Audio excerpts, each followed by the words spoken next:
It's just after 6:30 on a Wednesday evening in September 2006, and Susan Kuhnhausen is walking through her front door in southeast Portland after a long shift at the hospital. She kicks off her shoes, finds a note from her husband by the microwave saying he's gone to the beach for a few days, and heads towards the bedroom to get changed. She doesn't know that someone has been inside her house for hours. She doesn't know that the alarm was deactivated while she was still at work. And she definitely doesn't know that the person waiting for her behind the bedroom door is holding a claw hammer and has been paid $50,000 to make sure she doesn't leave this house alive. What happens next is one of the most insane things I've ever come across in a true crime case, and the reason behind it is even worse. But before we get to that night, you need to know who Susan actually is, because that's what makes this whole story so insane. Susan is 51 years old, and she's been working as an ER nurse at Providence Portland Medical Center for about 30 years. 30 years of night shifts, trauma cases, people coming in on the worst days of their lives. She's loud, she's funny. She's the kind of person who walks into a room and everyone knows she's there. She once described herself as a middle-aged woman in bad shape with bad knees, which is important to keep in the back of your mind for later. Susan met her husband Michael back in 1988 through a personal ad in the newspaper. He told her he was a Vietnam veteran, recently divorced with 2 kids, working as a janitorial supervisor.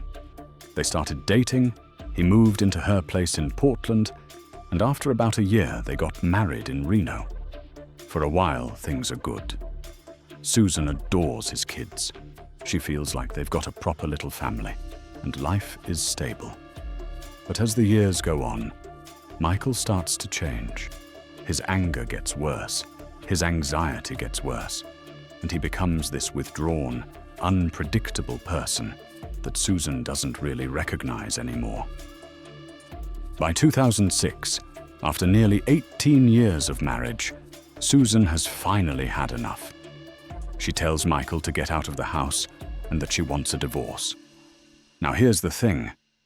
The house is in Susan's name. It's fully paid off. It's worth about $300,000. And Michael is still on the deed, which means if Susan dies before the divorce goes through, he gets the house.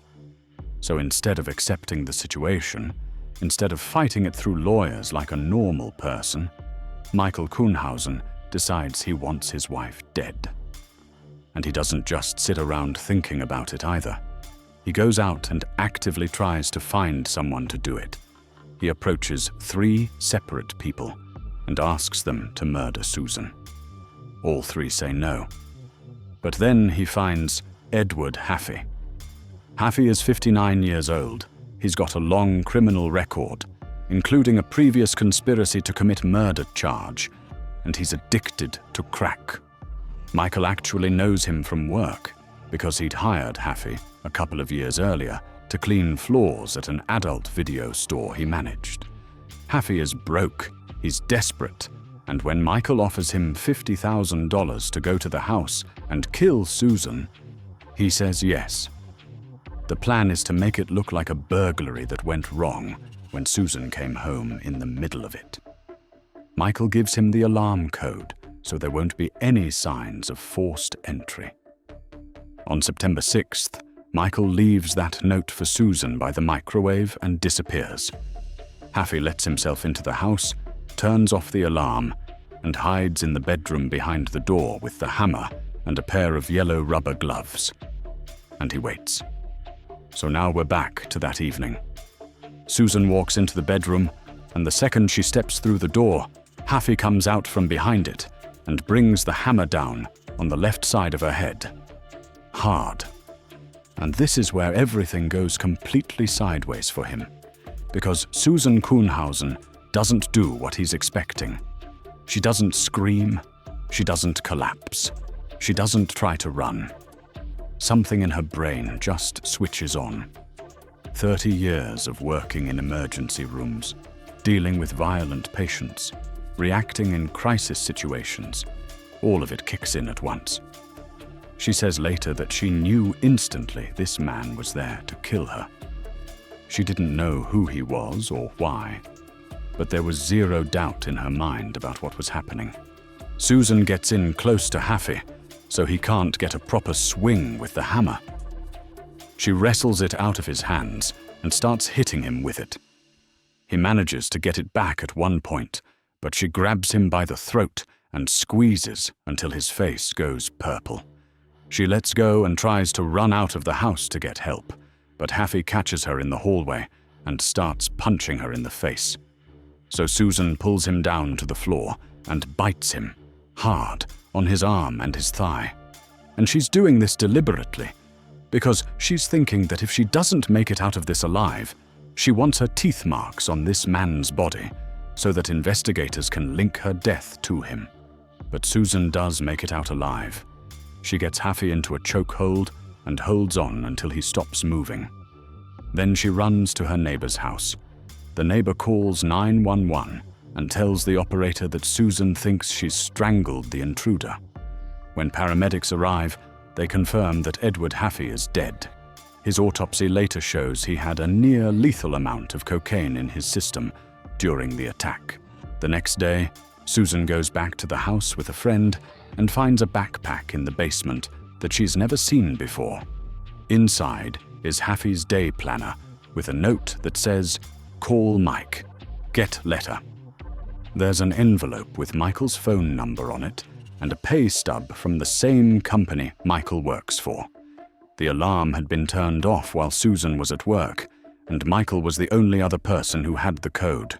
Detectives connect the dots fast. Michael goes into hiding after the attack. He buys a gun and writes a suicide note to his father, but doesn't go through with it. 5 days later, police find him sitting in a hospital car park, saying he wants to check himself in for mental health treatment. He's arrested and charged with conspiracy to commit murder. He denies everything at first, but the evidence is all there. He eventually pleads guilty and gets 10 years. He dies in prison of natural causes in 2014. Susan files for divorce the day after Michael's arrest. She also sues him for $1 million in emotional damages. And the reason is brilliant. She doesn't need the money. She just doesn't want him to have any left when he gets out, so he can't try to hire someone else. When people started calling her a hero, she pushed back on it. She said the hardest part wasn't surviving. It was knowing she had to take someone's life to do it. But she also said she felt no shame. What do you think about this case? Let me know your thoughts below. And don't forget to like and subscribe while you're there.